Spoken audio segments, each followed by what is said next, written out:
पिछले एपिसोड में हमने देखा था कि फैंग ने शूरा घोस्ट टावर को पूरी तरह से क्लियर कर लिया होता है, जिसके बाद उसे वो फ्रूट भी मिल जाता है और उस फ्रूट को खाकर वो उस लड़की को डीप स्लीप के अंदर से बाहर निकाल लेता है ताकि आगे चल के वो हर काम में उसकी मदद कर सके। साथ ही उसे वहाँ पर एक मॉन्स्टर भी मिला था, जिस मॉन्स्टर ने फैंग को ब्लू रोब स्पिरिटस बनने की टेक्निक दी थी, इसलिए कि बाद में फैंग आकर उसे बचा सके। जिसके बाद फैंग को ग्रे रोब स्पिरिटस बना दिया जाता है शूरा घोस्ट टावर को पूरी तरह से क्लियर करने के लिए। और फिर अब यहाँ से ये एपिसोड शुरू होता है। तो इस एपिसोड की शुरुआत में फैंग गुबू से कह रहा होता है, मुझे कुछ जरूरी काम आ गया है, इसलिए मैं यहाँ से अपने सेक्ट में जा रहा हूँ। तब तक तुम मेरे मास्टर का ख्याल रखना, उन्हें कुछ भी चोट नहीं आनी चाहिए। जिस पर गुबू भी कहता है, तुम्हारे मास्टर को कोई हाथ लगा दे ऐसा तो कभी नहीं हो सकता, ये तो हमारे सेक्ट की जिम्मेदारी है कि हम तुम्हारे मास्टर का ख्याल रखें। जिसके बाद फैंग अपने मास्टर से भी कहता है, मुझे मिंग के पास जाना होगा क्योंकि मैंने उससे वादा किया था कि 1 महीने के अंदर मैं उसके पास आ जाऊंगा ताकि उसे यून से बचा सकूं। इसलिए अब 1 महीना पूरा होने वाला है, जिस वजह से मुझे वहाँ पर जाना पड़ेगा। तब गुबू फैंग को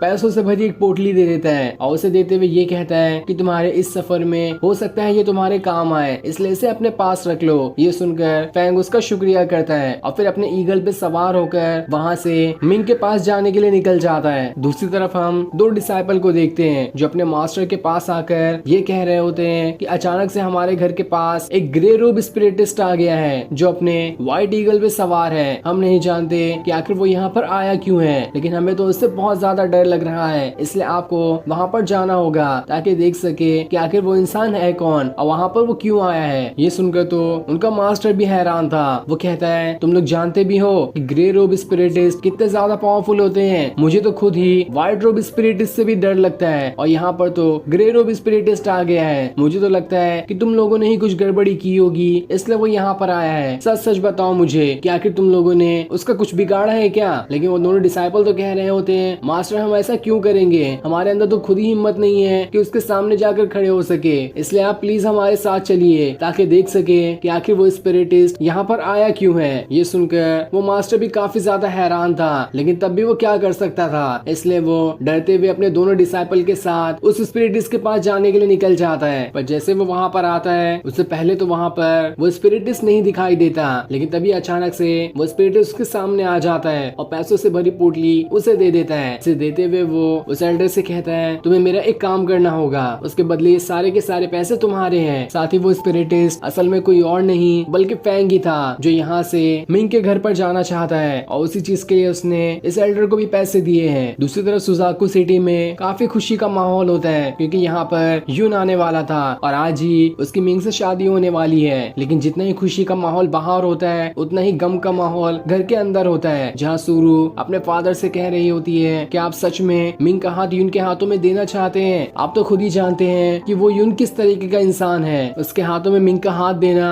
ये तो साफ साफ ऐसा होगा कि अपने हाथों से ही मिंग को नर्क में धकेल देना। तो क्या तब भी आप यही करना चाहते हैं? आपको मिंग की कोई फिक्र नहीं है? जिस पर उसके फादर कहते हैं, मैं और क्या ही कर सकता हूँ, मैं एक फादर होने के साथ साथ इस पूरी सिटी का लॉर्ड भी हूँ, मेरे ऊपर पूरी सिटी की जिम्मेदारी है। अगर मैंने अपनी बेटी की वजह से कुछ गड़बड़ी कर दी तो यून अपने सेट के साथ यहाँ पर आकर पूरी की पूरी सिटी को ही बर्बाद कर देगा और एक मिंग की वजह से इस पूरी की पूरी सिटी वालों को अपनी जान से हाथ धोना पड़ेगा। तो क्या तुम यही चाहती हो? लेकिन सुरु कह रही होती है, हमने तो बचपन से आपको एक पिता की तरह माना था कि आप हमेशा हम दोनों को हर खतरों से बचाएंगे, लेकिन तब भी आप जानबूझकर मिंग को ऐसे खतरों में ढकेल रहे हैं जिसके बाद आप जानते ही हैं कि उसकी क्या हालत होने वाली है। ये सुनकर उसके फादर को काफी गुस्सा आ जाता है और वो सीधे सुरु को थप्पड़ी मार देते हैं, जहाँ वो उससे कह रहे होते हैं, तुम्हारे पास कोई हक नहीं है कि अपने फादर से इस तरह से बात करो, इसलिए चली जाओ यहाँ से, मैं अपनी बेटी की वजह से इतने सारे लोगों की जान खतरे में नहीं डाल सकता। ये सुनकर सुरु उदास होकर वहाँ से जाने लगती है, जिसे देखकर उसके फादर भी काफी ज्यादा उदास हो गए होते हैं, लेकिन वो क्या ही कर सकते थे, अपनी जगह पर वो सही थे और सुरु की जगह पर वो दोनों सही थी। अब सुरु मिंग के पास आ जाती है जिसे दुल्हन की तरह तैयार किया गया था, लेकिन सुरु जल्दी से उसे दूसरे कपड़े देते हुए कहती है, इसे बदल लो, हम अभी यहाँ से निकल जाएंगे, शादी से पहले निकल जाना बेहतर होगा, यही एक रास्ता है तुम्हें बचाने का। लेकिन मिंग कहती है, मुझे कहीं नहीं जाना, मुझे फैंग के ऊपर पूरा भरोसा है, उसने मुझसे वादा किया था कि वो यहाँ पर जरूर आएगा, तो देख लेना आप कि वो यहाँ पर आता ही होगा। लेकिन सुरु कहती है, मुझे तो बिल्कुल नहीं लगता कि वो यहाँ पर आएगा, और अगर वो यहाँ पर आ भी गया तो वो अकेला इंसान इतने सारे लोगों से कैसे फाइट कर सकता है, यहाँ पर तो यून अपने अंकल और पूरी बारात के साथ आएगा। ये उसका सेक्ट नहीं है जो कि वो सारे लोगों को हरा सके। लेकिन मिंग कहती है आपने तो देखा ही होगा कि फैंग ने कितनी आसानी के साथ गोंग को हरा दिया, तो ये बाकी लोग उसके नजर में क्या होंगे, बस सभी को आसानी से हरा सकता है। बस हमें थोड़ा सा भरोसा करना होगा क्योंकि फैंग यहाँ पर आता ही होगा, वो मुझसे किया हुआ वादा कभी नहीं तोड़ सकता। दूसरी तरफ एक सिपाही सूरू के फादर के पास आता है जहाँ वो काफी ज्यादा घबराया हुआ था। वो उनसे कहता है बाहर यून आ चुका है जो दूल्हे की तरह तैयार है और पूरे बारात के साथ आया है। लेकिन वहाँ पर एक और गड़बड़ है कि यून के साथ साथ उसका अंकल भी दूल्हे की तरह तैयार है। मुझे तो समझ ही नहीं आ रहा कि आखिर बाहर हो क्या रहा है। ये सुनकर तो सूरू का फादर भी हैरान रहता है। दूसरी तरफ हम फैंग को देखते हैं जो एक डोली के अंदर बैठा होता है और उसे उठाकर वही एल्डर और उसके साथी ले जा रहे होते हैं। और ये सभी यहाँ से मिंग के घर की तरफ ही जा रहे थे क्योंकि यहाँ पर फैंग ने एक अच्छा प्लान बनाया है यून और उसके अंकल को मजा चखाने का, इसीलिए वो ये सारे काम कर रहा है। इधर सूरू का फादर यून के पास आकर कहता है आखिर यहाँ पर ये सब हो क्या रहा है, तुम्हारा अंकल भी दूल्हे की तरह तैयार क्यों है। जिस पर यून गुस्से कहता है अरे मैं तो आपको बताना भूल ही गया कि मेरे अंकल को भी सूरू काफी ज्यादा पसंद है। वो उसकी मार्शल आर्ट कला को देखकर उसके दीवाने हो चुके हैं। तो मैं यहाँ पर आपके लिए एक के साथ साथ दूसरी खुशी भी देना चाहता हूँ। आप सूरू का हाथ मेरे अंकल के हाथों में दे दें जिससे आपको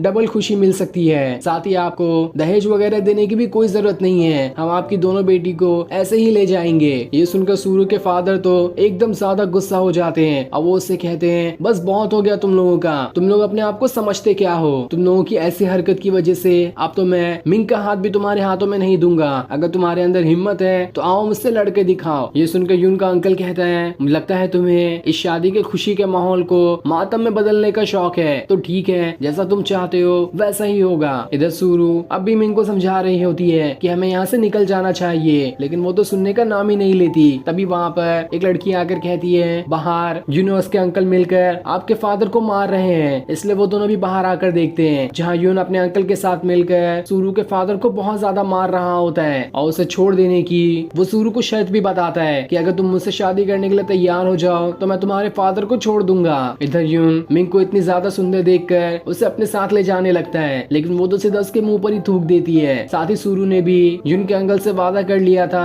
कि तुम मेरे फादर को छोड़ दो, मैं तुमसे शादी करने के लिए तैयार हूँ, इसलिए वो उसके फादर को छोड़ देता है। जिसके बाद सूरू मिंग के साथ कपड़े चेंज करने के लिए वहाँ से चली जाती है, लेकिन थोड़ी दूर आने के बाद वो मिंग को एक जहर की गोली देते हुए कहती है जैसे ही हम इस यून के घर पर जाएंगे इसे खा लेना, इसके बाद हम दोनों इस दुनिया से ही चले जाएंगे। ये सुनकर मिंग को काफी बुरा लगता है। वो उससे कहती है मुझे आपकी बात मान लेनी चाहिए थी, मुझे लगता है कि शायद अब फैंग यहाँ पर नहीं आएगा और पहले ही अगर हम यहाँ से निकल गए होते तो अब तक तो हम बच गए होते। लेकिन तभी वहाँ पर फैंग पूरी बारात लेकर आ जाता है जहाँ वो एल्डर सभी से कहता है मैं तो यहाँ पर पूरी बारात लेकर आ चुका हूँ क्योंकि मेरे सीनियर ने ये कहा है कि वो यहाँ पर आकर सूरू और मिंग से शादी करना चाहते हैं, तो बाकी जो भी यहाँ पर है वो जल्दी से रास्ता खाली कर दे। ये सुनकर यून का अंकल तो एकदम ज्यादा गुस्सा हो गया होता है और अपने सारे साथियों से कहकर एल्डर और फैंग के ऊपर फाइट करवाने कह देता है, लेकिन वो एल्डर उन्हें रुकाते हुए कहता है रुक जाओ, मेरे सीनियर ने आप लोगों के लिए यहाँ पर एक गिफ्ट भी भेजा है और वो गिफ्ट कोई और नहीं बल्कि एक कॉफी नहीं होता है जिसके अंदर मार कर वो यूनोस के अंकल को डालने वाला है। ये देखकर तो यूनोस का अंकल और ज्यादा गुस्सा हो जाता है और अब देखते ही देखते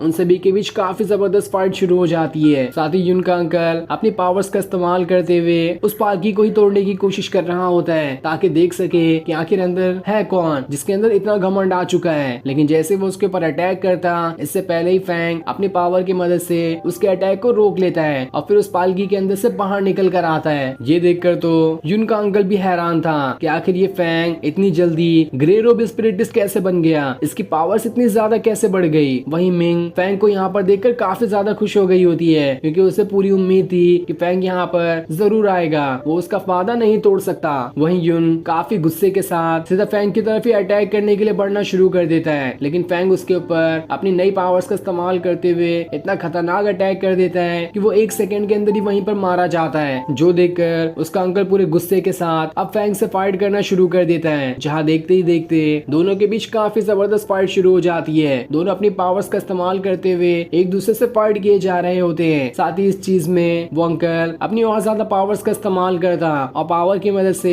अपने साथियों के कई सारे डुप्लीकेट बनाते हुए उन सभी को फैंग की तरफ ही भेजना शुरू कर देता है ताकि वो उसकी जान ले सके, जिस वजह से फैंग को थोड़ी चोट भी लग जाती है। लेकिन तब वो अपने टाइगर स्पिरिट को समन कर लेता है और उसका इस्तेमाल करते हुए यून के अंकल के ऊपर अटैक करके उसे वहाँ से दूर फेंक देता है। ये देखकर अब यून के अंकल की हालत खराब हो चुकी थी और वो काफी ज्यादा डर जाता है कि अब तो वो फैंग से नहीं बच सकता। इसलिए वो सूरू के फादर के पास आकर कहता है, मुझे माफ कर दो, हमारी फैमिली आज के बाद कभी भी आपको परेशान करने की कोशिश नहीं करेगी, बस मेरी जान बचा लो इस फैंग से। लेकिन फैंग अब कहाँ सुनने वाला था। वो अपने पावर्स का इस्तेमाल करते हुए यून के अंकल के ऊपर भी अटैक कर देता है और ये अटैक इतना खतरनाक था कि यून का अंकल वहाँ पर राख में बदलकर गायब हो जाता है। ये देखकर तो पूरी की पूरी सिटी वाले लोग एकदम हैरान थे। जिसके बाद एल्डर अपने साथियों से कहकर यून की बॉडी को भी कॉफिन के अंदर भर देता है, जिसके लिए उसने कॉफिन यहाँ पर लेकर आया था। अब थोड़ी देर बाद सूरू के फादर फैंग का शुक्रिया करने लगते हैं कि आज उसकी वजह से ही ये फैमिली बच पाई है, वरना आज तो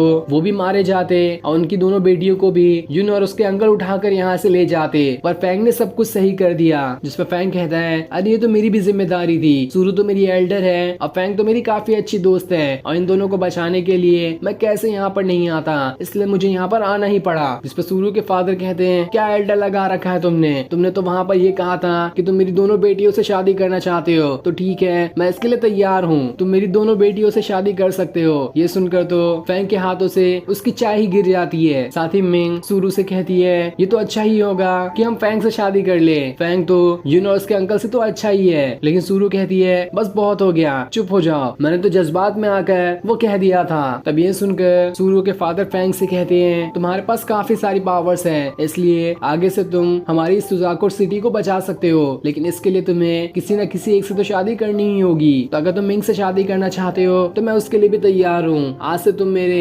दामाद हो। लेकिन फैंग कहता है, अरे अरे मुझे थोड़ा टाइम तो दीजिए, मैं थोड़ा सोच के आपको इसके बारे में बताऊंगा। ये सुनकर सूरू के फादर उससे कहते हैं, क्या तुम्हें मिंग पसंद नहीं है? पर यहाँ पर फैंग बेचारा तो फंस गया होता है कि आखिर वो किसको क्या जवाब दे। तभी वहाँ पर एक सिपाही एक लेटर लेकर आता है, जिसे देखकर तो सारे के सारे लोग एकदम हैरान थे। और जब फैंग उस लेटर को पढ़ता है तो वो एकदम हैरान रह चुका था, क्योंकि उसके अंदर लिखा होता है कि उसकी पूरी की पूरी फैमिली अब मर चुकी है। ये सुनकर फैंग के पैरों तले जमीन खिसक जाती है और फिर ये सीन दिखाते ही ये एपिसोड यहीं पर एंड हो जाता है। Thanks for watching.